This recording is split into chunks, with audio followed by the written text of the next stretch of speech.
Assalamu alaikum, I'm Aisha and you're watching Samaa News. Here are today's headlines.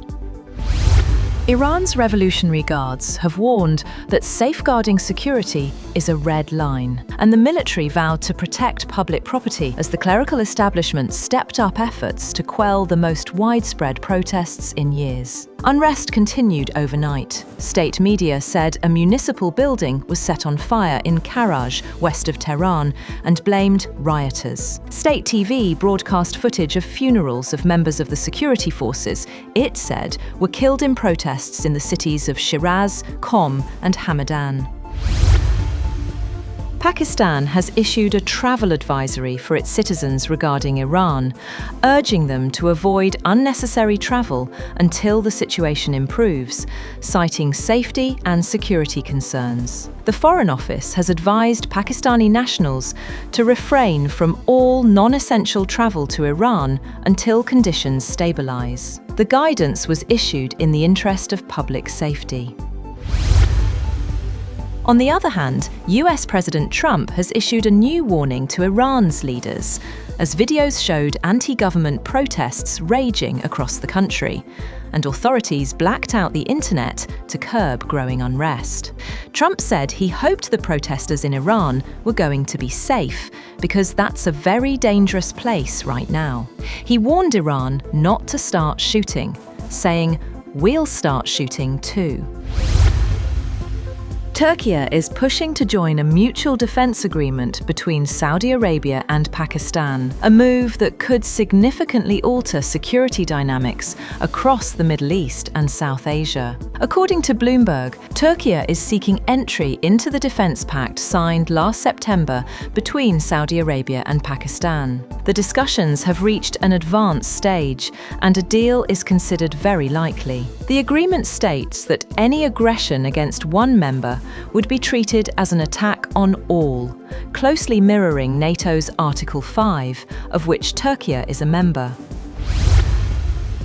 Civil liberties and migrant rights groups have called for nationwide rallies to protest the fatal shooting of an activist in Minnesota by a US immigration agent, as state authorities opened their own investigation of the killing. Protest organizers said more than 1,000 weekend events were planned across the country, demanding an end to large-scale deployments of US immigration and customs enforcement agents ordered by President Donald Trump, mostly to cities led by Democratic politicians. US President Donald Trump has met with executives from some of the world's largest oil companies at the White House to discuss Venezuela, saying he wants them to invest $100 billion in the country to vastly expand its production. Trump has named oil as the priority for his strategy for the South American nation, after US forces seized its leader, Nicolás Maduro. Trump said at the opening of the meeting that American companies will have the opportunity to rebuild Venezuela's rotting energy infrastructure and eventually increase oil production to levels never ever seen before. Meanwhile, Trump has said that the United States needs to own Greenland to prevent Russia or China from gaining influence there, intensifying a controversial push over the strategically vital Arctic territory. Speaking to reporters at the White House, Trump reiterated that the US must have full ownership of Greenland, rather than relying on leases or military access, to ensure its defense and keep out geopolitical rivals. Israeli Prime Minister Benjamin Netanyahu has said that he hopes to taper off Israeli dependence on American military aid in the next decade. Netanyahu has said Israel should not be reliant on foreign military aid. He said he told US President Donald Trump that Israel very deeply appreciates the military aid that America has given us over the years. But here too, we've come of age, and we've developed incredible capacities.